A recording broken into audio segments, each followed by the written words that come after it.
But you'll see I try to get my chin high, get to bend at the hips. 150 out of 150 of these tour pros bend at the hips first. That amazed me. I had played golf for over 15, maybe 20 years, was playing on mini tours, and accepted into a Division I school, and I had never heard that, never thought of that.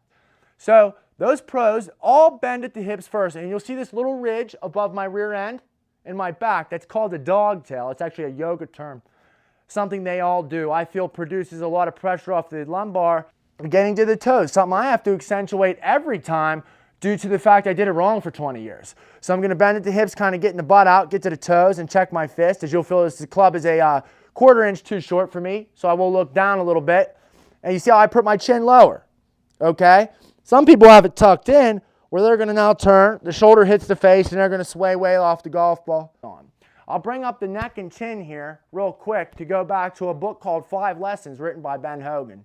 And a lot of our younger generation today might not know about Mr. Hogan, but he was known for hitting golf balls till his hands bled. Hogan was a little stubborn, didn't take a lot of lessons, took one lesson off Henry, well, actually the professional at Hershey Country Club that gave his job to Hogan. I believe he was probably the 3rd Masters champ of all time, Henry Pickard. Grabbed Hogan's bent left wrist and cupped it like this because he hooked so much. And that allowed Hogan to play the fade. I believe in like the next 4 years or so, don't quote me on this, but Ben Hogan went on to win 7 majors. Just from that. One tip. And that's all he ever took.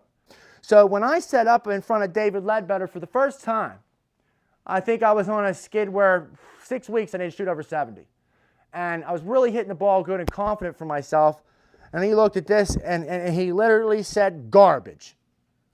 Garbage. I didn't even hit a ball yet. And he took a staff bag, okay, and put it here, a drill that I still see done all the time today. You'll see here's our virtual reality system we're going to discuss in a little bit. But I take the staff bag and go here, and this is key to the setup, where they all bending at the hips first, then engaging the knees. You'll see Michelle Wee today at times actually go to the toes like this, picking her heels up.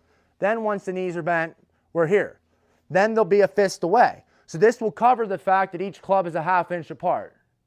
Although today, but I take the staff bag and go here, and this is key to the setup, where they all bending at the hips first, then engaging the knees. You'll see Michelle Wee today at times actually go to the toes like this, picking her heels up.